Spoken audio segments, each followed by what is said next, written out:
오늘 우리에게 주시는 하나님의 말씀은 요한복음 20장 24절에서 29절까지 말씀입니다.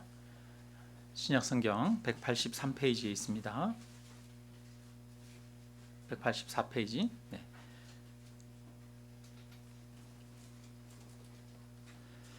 24절부터 우리 함께 같이 읽습니다. 12 제자 중에 하나로서 디두모라 불리는 도마는 예수께서 오셨을 때에 함께 있지 아니한지라. 다른 제자들이 그에게 이르되 우리가 주를 보았노라 하니 도마가 이르되 내가 그의 손에 못 자국을 보며 내 손가락을 그 못 자국에 넣으며 내 손을 그 옆구리에 넣어보지 않고는 믿지 아니하겠노라 하니라. 여드레를 지나서 제자들이 다시 집안에 있을 때 도마도 함께 있고 문들이 닫혔는데 예수께서 오사 가운데 서서 이르시되 너희에게 평강이 있을지어다 하시고 도마에게 이르시되 내 손가락을 이리 내밀어 내 손을 보고 내 손을 내밀어 내 옆구리에 넣어보라. 그리하여 믿음 없는 자가 되지 말고 믿는 자가 되라. 도마가 대답하여 이르되 나의 주님시요 나의 하나님이시니이다. 예수께서 이르시되 너는 나를 본고로 믿느냐? 보지 못하고 믿는 자들은 복되도다 하시니라. 아멘. 오늘은 추수감사주일입니다. 우리는 한 해 동안 많은 열매를 얻었습니다. 혹시 나는 별로 열매를 얻은 게 없는데 이러는 분들 계십니까? 여러분, 그렇지 않습니다. 우리는 모두 이미 많은 열매를 얻었습니다. 우리가 지금 이 순간 이 자리에 있다는 것 자체가 열매를 많이 얻었다는 증거입니다. 우리가 먹고 입고 쓰고 지금까지 살아올 수 있는 것은 그냥 살아올 수 있는 게 아니죠. 많은 열매를 우리가 일용하고 먹고 했기 때문에 지금 우리는 여기에 있는 것이죠. 뿐만 아니라 우리는 여러 가지 어려움을 겪었을지 모르지만 알게 모르게 우리의 내면은 성장해 가고 있습니다. 그래서 지금 이 자리에 우리 모두가 존재해 있다는 것만으로도 우리는 하나님의 풍성한 은혜를 입었고 많은 수확을 거두었던 것인 줄로 믿습니다. 그러므로 우리는 하나님께 감사하고 기뻐하는 것이 마땅합니다. 어떠한 형편과 처지에 있더라도 우리가 지금 이 시간 하나님의 풍성한 인도하심과 은혜 안에 있음을 믿고 감사하는 우리가 되기를 주님의 이름으로 축원합니다. 오늘 우리는 요한복음 20장 말씀을 읽었는데요. 여기에는 슬퍼하며 우는 사람들을 만나게 됩니다. 예수님을 따르던 사람들 중에 여인들이 많이 있었는데 이 사람들은 예수님이 돌아가신 이후에 큰 상실감과 절망감을 경험했어요. 그 중에 오늘 본문에 보니까 막달라 마리아라고 하는 사람이 나오는데요. 이 여인은 예수님의 발에다가 값비싼 향유를 붓던 사람입니다. 그리고 자기의 머리카락으로 예수님의 발을 씻던 사람이에요. 자기의 전부를 들여서 예수님을 전심으로 섬기고 따르고 사랑했던 사람입니다. 그런데 그랬던 예수님이 십자가에서 갑작스럽게 돌아가셨어요. 사랑하는 사람을 잃었을 때 얼마나 힘들고 고통스러웠겠습니까? 지난 10월 말에 우리나라는 갑작스러운 큰 참사를 겪었습니다. 할로윈을 맞아서 이태원에 놀러 갔던 많은 청년들이 그곳에서 압사로 인해서 죽음을 겪었습니다. 많은 가족들이 갑작스럽게 사랑하는 아들, 딸들을 잃었죠. 여러분, 갑작스럽게 이런 큰 참사로 인해서 자녀를 잃고 또 남편과 아내를 잃었던 사람들이 얼마나 큰 고통에 있을지 한번 상상을 해보십시오. 밥인들 먹고 싶겠으며 회사에 가서 일이라도 하고 싶은 마음이 생기겠습니까?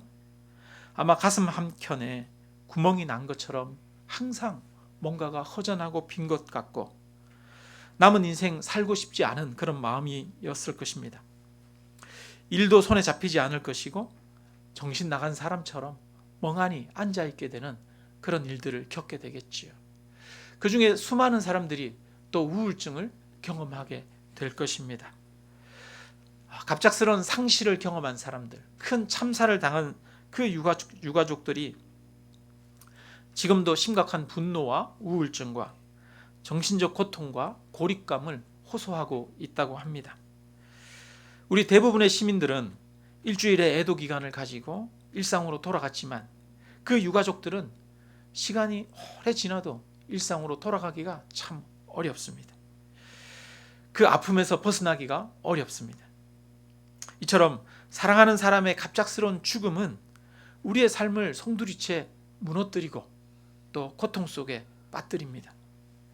지금 예수님을 따르던 그 제자들도, 그리고 예수님을 사랑하던 그 여인들도 예수님이 갑작스럽게 십자가에 고통스럽게 죽고 나서 예수님을 잃은 큰 상실감에 눈물로 시간을 보내고 있습니다.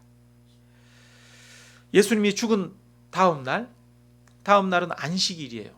안식일에는 무덤에 찾아갈 수가 없어요. 안식일에는 일도 할 수 없습니다. 아마 제자들과 또 여인들은 그 안식일 날 하루 종일 집에 있으면서 일도 손에 잡히지 않고 눈물을 흘리면서 울면서 그렇게 시간을 보냈겠죠. 20장 1절에 보니까 안식 후 첫날 일찍이 아직 어두울 때 막달라 마리아가 무덤에 와서 돌이 무덤에서 옮겨진 것을 보고, 이렇게 말하고 있습니다. 막달라 마리아가 안식일이 끝나자마자 새벽에 아직 어두운데 예수님의 무덤을 찾아왔습니다. 아마 이 막달라 마리아는 그 전날 밤에 아마 잠을 제대로 이루지 못했을 거예요. 슬퍼하면서 울다가 지쳐서 잠들지 않았겠습니까?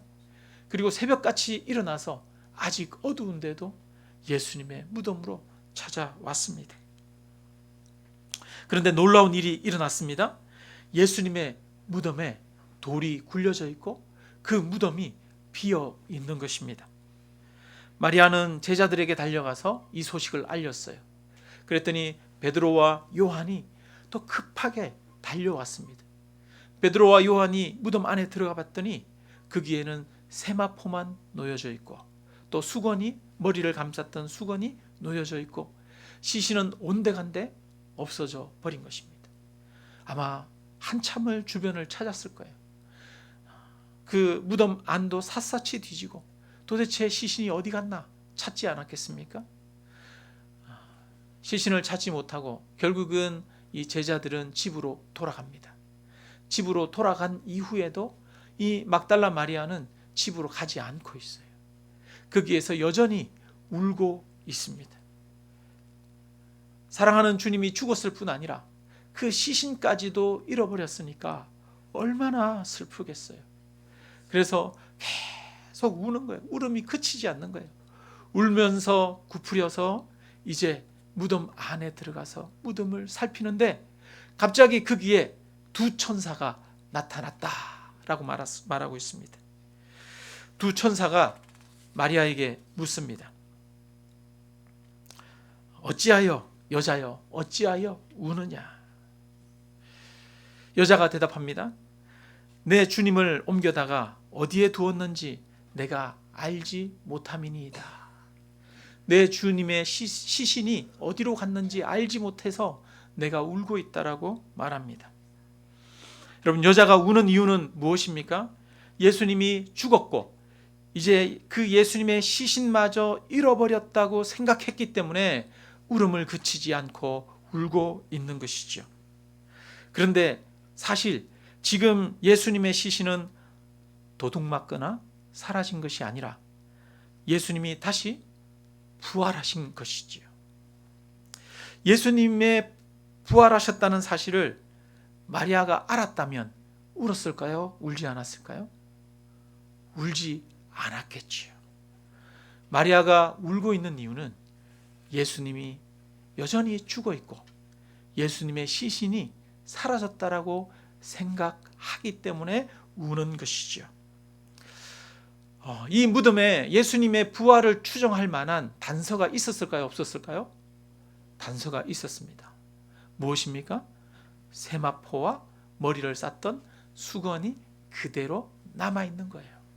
여러분, 이 당시에 세마포 옷은 굉장히 비싼 옷입니다. 옛날에 우리나라에도 보면 비단옷이라는 그런 말이 있잖아요. 비단옷은 평범한 서민들이 입을 수 없는 옷이지요. 아주 귀한 양반이나 또 왕족들만 입을 수 있는 옷이 비단옷이죠. 세마포 옷도 마찬가지입니다. 세마포는 주로 누가 입느냐? 제사장들이 입는 옷이에요. 예수님이 십자가에 못 박혀 돌아가셨을 때 벌거벗고 돌아가셨어요. 못 박히셨어요? 예수님이 평소에 입고 있던 옷은 다 벗겨졌죠. 사람들이 예수님의 겉옷은 찢어서 나누어 가져갔어요.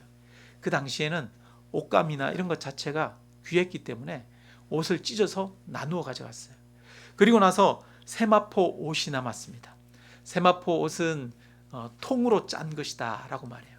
그래서 이것은 찢어서 나누어 가져가는 것보다 한 사람이 가져가는 것이 좋다. 이 귀한 세마포를 찢어서 가져가면 안 된다 라고 한 거죠. 그래서 사람들이 누가 가져갈까? 군병들이 제비를 뽑고 있어요. 그런데 그렇게 귀한 세마포, 그 세마포가, 예수님의 시신을 감쌌던 그 세마포가 여전히 무덤에 남아 있어요. 여러분, 만약에 길 가다가 수천만 원이 떨어져 있는 지갑을 봤다면 여러분, 그 지갑 그냥 못 본 채 하고 지나가겠습니까? 가져가겠습니까? 당연히 가져가야죠. 경찰서 갖다 줘야죠. 네. 그런데 여러분, 세마포 그 옷을 굳이 벗겨놓고 갈 필요가 없는 것이지요. 게다가 시신을 옮긴다고 생각해 보십시오. 시신을 옮기면 들것에 들고 옮기는 게 편합니까? 그냥 옮기는 게 편합니까? 옷자락이라도 잡고 쌌던 세마포라도 잡고 옮기는 게 편합니까? 아니면 그 맨살을, 썩어가는 맨살을 잡고 옮기는 게 편합니까? 세마포 옷이라도 들고, 그죠? 그렇게 옮기는 것이 편하죠. 그런데 그 세마포가 남아 있어요. 그 말은 무슨 말일까요? 예수님이 이미 돌아가시기 전에 내가 죽은 지 3일 만에 다시 살아날 것이다 예언하셨어요. 제자들에게 많이 말씀하셨어요. 그렇다면 세마포 옷만 남아있고 또 예수님의 시신이 사라졌다면, 마땅히 예수님의 말씀을 믿었다면, 아, 예수님이 부활하셨나 보다 이렇게 상상할 수 있지 않겠습니까? 예수님의 부활의 근거가 그 무덤 안에는 남아 있었습니다. 그럼에도 불구하고 마리아는 예수님의 시신을 누가 옮겨갔다고 생각한 것이죠. 예수님이 여전히 죽어 있고 여전히 그 시신은 누군가가 훔쳐갔다라고 생각하는 거예요. 그래서 여전히 그 슬픔 속에서 벗어나지 못하고 울고 있는 것이지요. 여자여 어찌하여 우느냐 물을 때 사실 정답은 누군가 예수님의 시신을 옮겨가서 웁니다가 아니라 정답은 내가 잘 몰라서 우는 것이다. 우리가 잘 몰라서 우는 것이지요. 우리가 예수님의 말씀을 믿지 못해서 우는 것이지요. 잘못 알았기 때문에 우는 것입니다. 제가 한 번은 어머님이 돌아가셔가지고 막 울었던 적이 있어요. 주체할 수 없는 눈물로 막 울었어요. 그런데 깨보니까 누워가지고 울고 있어요. 꿈 꿨어요. 어머님이 돌아가신 거. 저희 어머니 아직 살아계십니다. 저희 어머니 돌아가신 꿈을 꿨어요. 꿈을 꿨는데 그 꿈속에서 제가 그렇게 울었는데 실제로도 울고 있더라고요. 베개가 다 젖어 있더라고요. 여러분, 왜 그렇게 제가 울었습니까? 꿈속에서 어머님이 돌아가셨다라고 알았기 때문에 울었던 것이죠. 여러분, 잘못 알고 있기 때문에 슬퍼하며 울고 있는 것입니다. 막달라 마리아가 울고 있는 이유는 잘못 알고 있기 때문이에요. 예수님의 부활한 사실을 알지 못하기 때문입니다. 그런데 우리가 인생을 살아가면서 잘 몰라서 아파하고 고통스러워하고 힘들어하는 경우가 정말 많이 있습니다. 우리는 우리 삶에 닥치는 여러 가지 사건들과 일들의 의미를 정확하게 알지 못합니다. 우리를 향한 하나님의 계획을 다 알 수 없습니다. 그런데 우리는 우리 스스로 생각합니다. 이거는 좋은 일, 이거는 나쁜 일, 이거는 내게 고통스러운 일, 스스로 자기가 생각을 하지요. 그러나 하나님의 생각은 우리의 생각과 다릅니다. 하나님의 생각은 우리의 생각보다 더 크고 더 깊습니다. 하나님의 생각은 우리를 향한 고통과 아픔이 아니라 우리를 향한 평안과 기쁨인 줄로 믿습니다. 바울은 자신이 너무나 약한 것이 흠이었어요.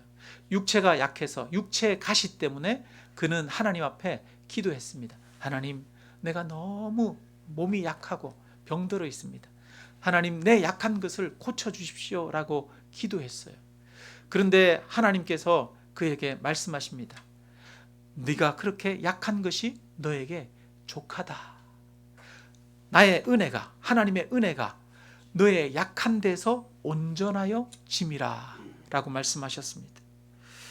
바울은 내 육체의 이 질병만 없어지면 좋겠다라고 생각했어요. 그런데 오히려 그 육체의 질병이 있기 때문에 바울 안에 하나님의 능력이 강하게 나타났던 것입니다. 그래서 바울의 몸이 아픈 것이 오히려 네가 약함으로 인해서 나의 능력이 너의 안에서 온전하여진다라고 하나님은 말씀하고 계십니다. 하나님은 바울에게 너무 자만하고 교만하지 않게 하시려고 육체의 가시를 주셨다라고 바울이 고백합니다. 만약에 바울이 육체의 가시가 없었다면 여러분 어땠을까요? 바울은 많은 지식을 가지고 있던 사람입니다. 누구보다도 똑똑했던 사람이에요. 그는 로마 시민권을 가지고 있습니다. 하늘의 많은 신비를 경험하고 체험했던 사람입니다. 많은 영적 비밀을 알고 있는 사람이에요. 그가 만약에 육체의 가시조차 없고 부족한 것이 하나도 없었다면 아마 그는 누구보다도 교만해졌을 것입니다. 그는 한때 예수 믿는 사람들은 잡아 죽여야 된다라고 해서 예수 믿는 사람들을 잡으러 다녔던 사람이지요. 자기 생각과 다르다고 해서 자기보다 못난 사람들, 자기와 다르다고 하는 사람들을 죽이던 사람이 사울이었지요. 그런 사울이 만약에 육체의 가시조차 없었다면 얼마나 교만해졌을지 우리는 생각해 볼 수 있습니다. 지혜로우신 하나님은 바울을 사랑하셨기에, 지혜로우신 하나님은 바울에게 육체의 가시를 허용하셨던 것입니다. 바울에게 있는 그 육체의 가시가 오히려 바울에게는 축복이었던 것이죠. 어떤 사람이 결혼을 했습니다. 아내는 남편을 위해서 매일매일 열심히 음식을 준비했어요. 그래서 결혼 첫날부터 반찬이 가득해요. 밥상에 항상 밥상에 반찬이 10가지 이상은 올라오는 거예요. 그렇게 아내가 남편을 지극정성으로 밥을 해줬어요. 5년, 10년 세월이 오랫동안 흐르는데도 밥을 그렇게 해주는 거예요. 그런데 어느 날 남편이 말합니다. 그 한 상 가득히 차려진 밥상을 탁 받고는 앉아가지고 먹을 게 하나도 없네. 먹을 게 하나도 없네. 여러분, 그게 사람이에요. 혹시 여러분 옷장을 뒤지면서 장롱을 열고 장롱에 옷이 잔뜩 쌓여 있는데 아유, 입을 게 하나도 없네? 이래 본 적 있으십니까? 여러분, 우리 그래 본 적 있잖아요. 그죠? 저 어릴 때만 해도 그 계절마다 옷이 딱 2벌이었어요. 한 벌 빨면 한 벌 갈아입고, 그 옷이 지저분해지면 또 빨아놓은 옷, 다른 옷 입고, 단 2벌 가지고 돌아가면서 입었죠. 우리 예전에 다 그렇게 살지 않았습니까? 근데 장롱마다 옷이 쫙 넘쳐나는데 입을 게 하나도 없네? 그게 인간의 마음이에요. 10첩 반상, 20첩 반상이 매일 같이 올라와도 시간이 지나면 먹을 게 하나도 없네? 라고 하는 것이 사람의 마음인 것이지요. 그래서 우리 인생에서 모든 것이 원하는 대로 주어지면 그때는 우리가 감사를 입에 달고 살게 될까요? 그렇지 않습니다. 원하는 대로 모든 것들이 주어지면 감사를 잃어버리게 되는 것이 인간입니다. 오히려 교만하게 되고 오히려 더 많은 것을 원하게 될 것입니다.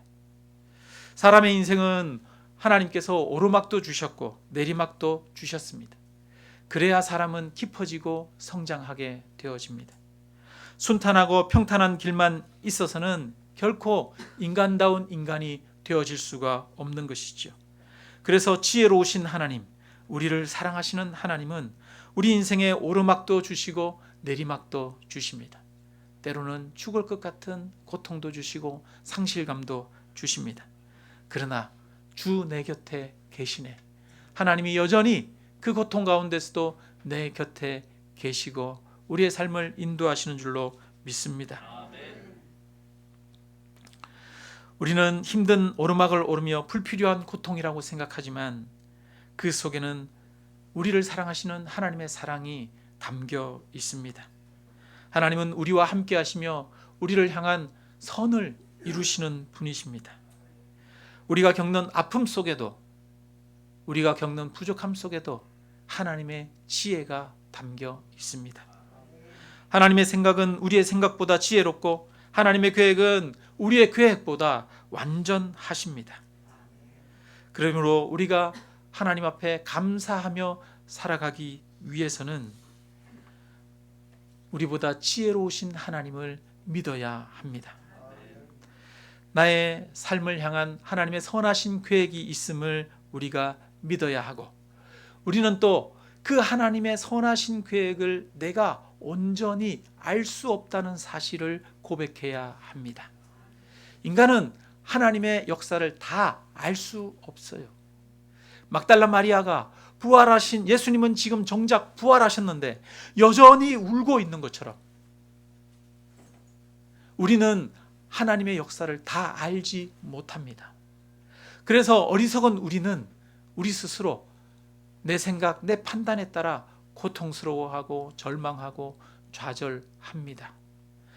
여러분, 그러나 우리의 생각보다 하나님의 생각이 오르시고 하나님의 이끄심이 선하시다는 사실을 믿으시기를 주님의 이름으로 축원합니다. 아멘. 내가 어리석다는 사실을, 나는 내 인생의 비밀을 알 수 없다는 사실을 하나님 앞에 철저하게 고백하시기를 주님의 이름으로 축원합니다.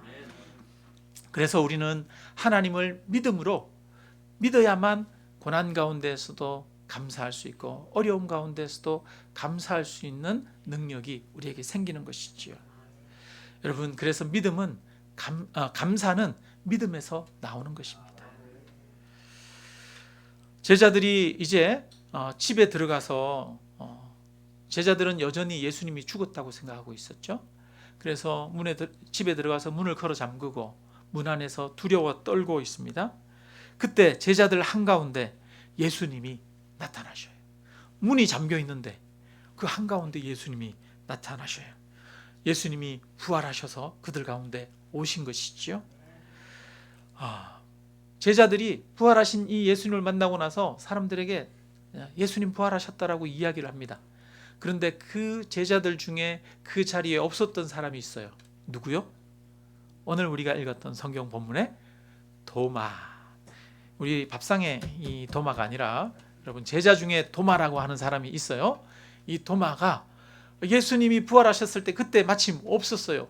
그런데 제자들이 도마가 나중에 그 자리에 왔는데 제자들이 야, 예수님 부활하셨어. 예수님 부활하셔서 아까 우리들 있는데 나타나셨어. 우리가 다 봤어.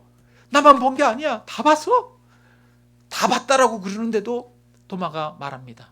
뭐라고 말합니까? 내 손을 그 손에 손을 만져보고 내 손으로 그 옆구리를 넣어보지 않고는 내가 믿지 못하겠다. 믿지 아니하겠노라. 이렇게 말합니다. 여러분, 믿지 못하겠다라고 말합니까? 아니면 뭐라고 말합니까? 믿지 아니하겠노라. 이렇게 말해요. 내가 그의 손에 못자국을 보며 내 손을 그 옆구리에 넣어보지 않고는 믿지 않겠다라고 말하는 거예요. 않겠다. 믿어지지 않는 것뿐 아니라 스스로 믿지 않겠다고 선택한 것이죠. 그리고 8일이 지났습니다. 제자들이 다시 집안에 있을 때 문들이 닫혀 있는데 예수님이 또 나타나셨어요. 그런데 이때는 도마가 그 자리에 있었습니다. 도마도 부활하신 예수님을 직접 눈으로 봤어요. 그리고 나서 그 자리에 꼬꾸러지는 거죠. 그런데 예수님이 이 도마에게 찾아오셔서 말합니다.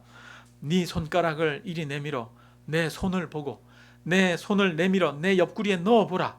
그리하여 믿음 없는 자가 되지 말고 믿는 자가 되라. 이렇게 말씀하셨어요. 아니, 예수님은 도마가 예수님이 안 계신 것 같은 자리에서, 예수님이 없어서 이미 예수님은 죽고 없는데 내가 하는 말을 예수님이 들을 리는 없잖아요. 그런데 도마가 내가 예수님 그 못자국을 만져봐야 내가 믿을 수 있어, 이렇게 얘기를 했는데 예수님은 이미 그것들을 다 알고 계셨습니다. 도마가 하신 이야기를 알고 계셨지요. 눈에 보이지 않았지만 예수님은, 부활하신 예수님은 모든 것을 알고 계시고 이미 제자들 가운데 함께 하신 줄로 믿습니다. 그 주님이 지금도 우리와 함께 하시는 줄 믿습니다. 도마는 부활하신 예수님을 보고 바로 꼬리를 내립니다. 나의 주님이시요 나의 하나님이시니이다. 예수님을 나의 주인이시고 나의 하나님이라고 고백합니다. 그러자 예수님이 다시 말씀합니다. 너는 나를 본고로 믿느냐? 보지 못하고 믿는 자들은 복되다. 여러분, 보고 믿는 사람이 복됩니까? 보지 못하고 믿는 사람이 복됩니까? 보지 못하고도 믿는 사람이 복이 있는 사람입니다. 그런데 우리는 보고 믿기를 원합니까? 보지 않고 믿기를 원합니까? 여러분, 우리는 보고 믿기를 원하잖아요. 그런 생각 해보신 적 없어요? 야, 제자들은 좋았겠다. 부활하신 예수님을 직접 봤으니까 얼마나 좋았을까?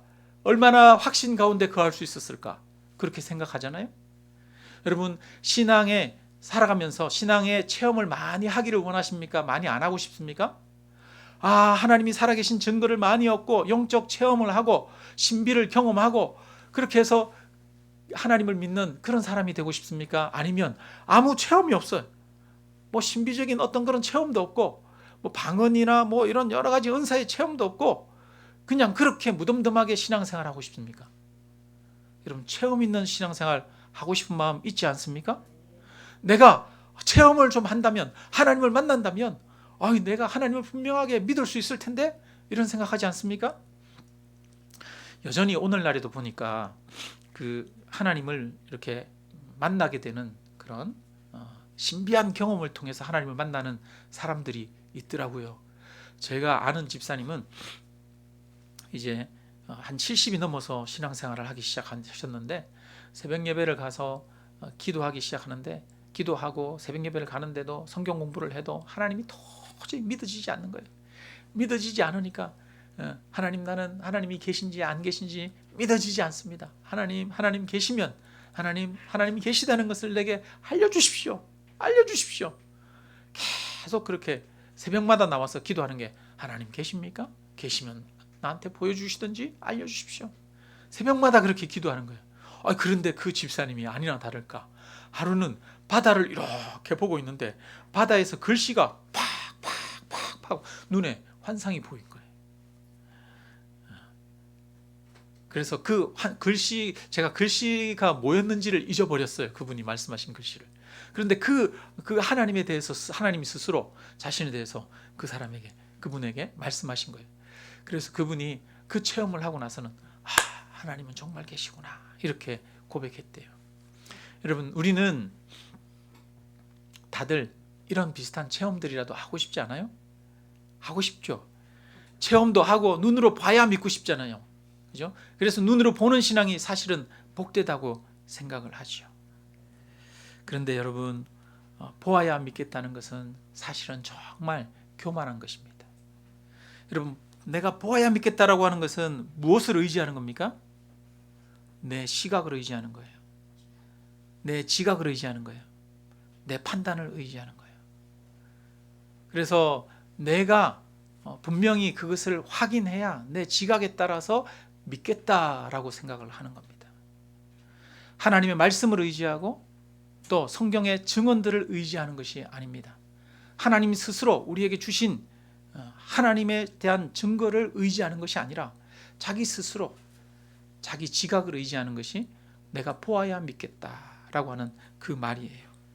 여러분, 그러면 하나님을 경험하고 여러 체험들을, 신앙의 체험들을 많이 하면 그러면 이 믿음이 더 굳건해질까요? 안 질까요? 믿음이 흔들림 없이 항상 굳건하게 서 있을까요? 흔들릴까요? 여러분 체험하잖아요. 체험했는데 시간이 지나면 무슨 생각이 드는 줄 알아요? 그게 진짠가? 아니 그게 내가 그때 이상해서 내가 그냥 환상 이상한 걸 잘못 것을 본 건가? 또 그런 생각이 들어요, 여러분. 그래서 체험에는 만족이 없어요. 체험을 쫓아서 살아가는 사람들은, 체험을 쫓아서 신앙생활을 하는 사람들은 더 많은 체험, 더 큰 체험을 계속 해야 돼요. 체험을 해야 확신을 해요. 체험을 해야 믿어요. 여러분 이것은 건강한 믿음이 아니에요. 오히려 그 사람에게 해로운 것입니다. 여러분 보아야 믿는다라고 하는 사람은 오히려 하나님이 살아계신 증거를 얻지 못합니다. 오히려 보지 못하고 믿는 사람들이 하나님이 살아계신 증거를 얻게 됩니다. 눈으로 보아야 믿겠다는 사람들은 오히려 믿음의 증거를 얻고 신앙이 성장하기가 더 어려워요. 왜냐하면 보여야만 그 다음부터 행동에 나서거든요. 그런데 보이지 않아도 믿는 사람들은 믿음으로 걸어갑니다. 믿음으로 걸어가다 보니까 그 앞에 하나님의 역사가 나타나는 거예요. 하나님의 증거가 나타나는 거예요. 예를 들어볼까요? 이런 사람이 있습니다. 하나님을 나한테 보여주면 믿을게. 여러분 혹시 그런 사람 만난 적 있어요? 전도하러 가가지고 하나님은 살아계십니다. 하나님 믿으십시오. 그런데 뭐라고 그래요? 하나님이 있긴 어디 있어? 하나님 있으면 나한테 보여줘봐. 보여주면 내가 믿을게. 이러는 사람 있어요. 하나님을 보여주면 내가 믿겠다라고 하는 사람, 이 사람은 교회 다니게 될까요? 안 다니게 될까요? 하나님을 보여주면 믿을게 라고 하는 사람, 믿음을 가지게 될까요? 안 가지게 될까요? 믿음을 못 가집니다. 왜요? 하나님 보여주지 않기 때문이죠. 그 사람은 하나님을 보기 전에는 교회를 안 다닐 것입니다. 하나님을 보기 전에는 성경을 읽지도 않을 것입니다. 하나님을 보기 전에는 말씀대로 살려고 애를 쓰지도 않을 것입니다. 그래서 하나님을 보여주면 믿을게 라고 하는 사람은 평생 하나님을 믿지 못할 가능성이 많습니다. 반대로 하나님을 보지 못하지만 보이지 않는 하나님을 믿어보기로 작정하는 사람이 있어요. 보지 못하고도 믿는 사람이 있어요. 이 사람은 보지 못했지만 열심히 교회에 출석해서 하나님 앞에 예배를 드릴 것입니다. 하나님을 보지 못했지만 설교도 듣고 기도도 하게 될 것입니다. 하나님을 보지 못했지만 헌신도 하게 되고 사역도 하게 될 것입니다. 하나님을 믿어보기로 했으니 성경을 읽고 말씀대로 살아보려고 할 것입니다. 근데 그 사람 앞에는 놀라운 역사들이 나타나기 시작합니다. 믿음으로 살아갔더니, 하나님을 믿어보고 말씀을 의지해서 나아가기로 했더니 하나님의 살아계신 증거가 나타나는 거죠. 그래서 이 과정은 오랜 시간이 걸립니다. 오랜 시간이 걸려요. 우리 청소년들이 그런 경우가 많아요. 하나님이 잘 안 믿어지잖아요. 그죠? 젊은 시절에 고민이 많잖아요. 하나님이 정말 계신가? 세상에서는 유물론을 배우고 세상에서는 진화론을 배워요. 그러다 보니까 하나님을 믿는 신앙의 회의가 찾아와요. 그래서 우리 청소년들이 한때 마음 가운데 갈등하면서 하나님 정말 하나님 살아계시기는 한 겁니까? 하나님 살아계시면 나도 하나님 만나고 싶습니다. 그런데 하나님 만나지지 않아요. 그러더니 청소년들이 이제는 대학생이 되고 그러면 교회를 떠나기 시작하는 거예요. 청소년들이 무엇을 원하는 겁니까? 눈으로 보고 믿으려고 하는 거예요. 보아야 믿으려고 하는 거예요. 근데 여러분 그렇지 않습니다.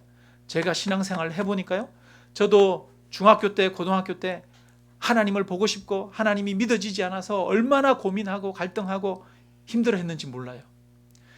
그런데 여전히 교회 안에서 신앙생활을 하면서 성경을 읽고 걸어갔어요. 성경을 읽고 신앙생활을 하면서 그 안에서 그냥 생활을 하는 거죠. 하나님이 잘 믿어지지 않는데도 또 말씀을 읽고, 믿어지지 않는데도 믿으려고 애를 쓰고, 말씀대로 행하려고 애를 쓰고, 그렇게 10년, 20년 살아가다 보니까, 오히려 30년 신앙생활을 하다 보니까 오히려 하나님의 살아계신 것이 너무나 분명해요. 하나님의 진리가 너무나 선명해요. 하나님은 온 세상의 통치자 되시고 이 하나님의 성경 말씀이 너무나 선명한 진리인 것이 알아지고 드러나게 되어지는 것이죠.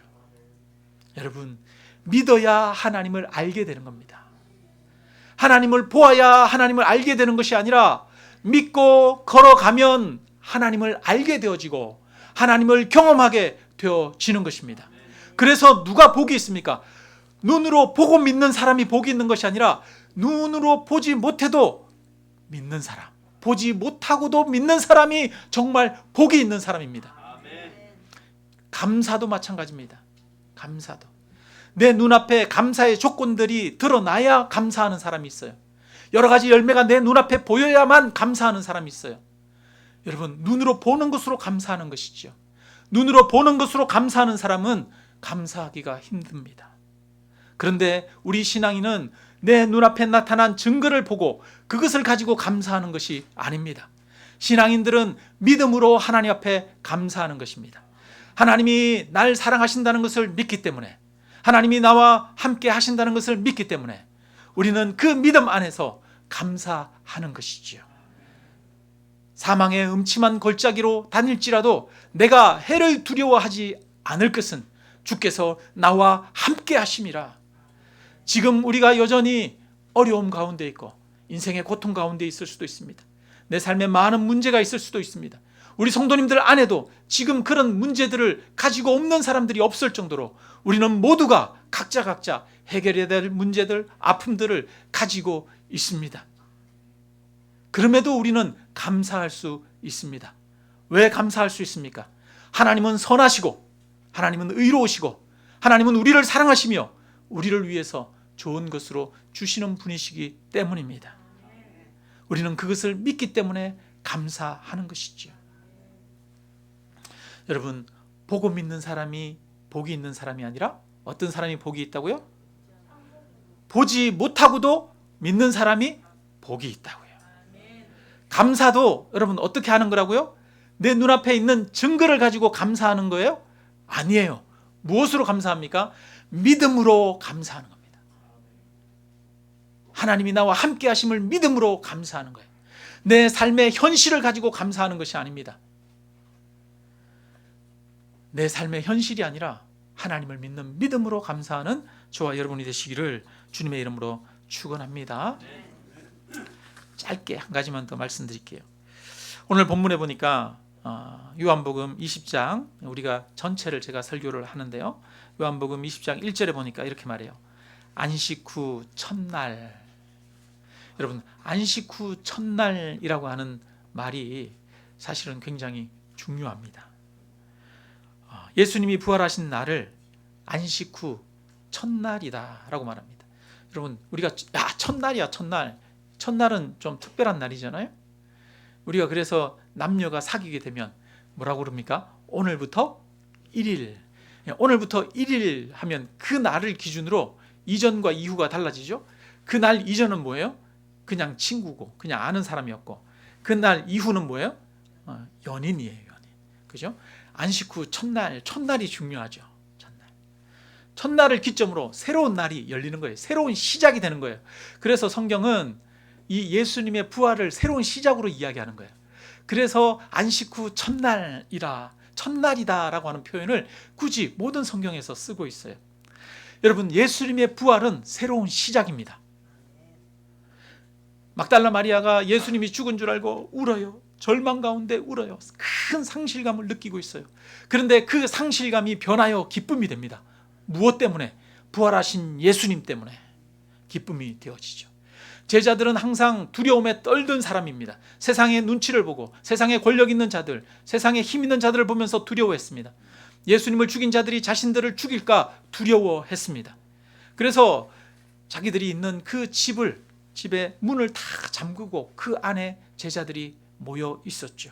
두려워하고 있는 가운데 부활하신 예수님이 찾아오십니다. 부활하신 예수님이 오셔서 그들에게 처음 말씀하십니다.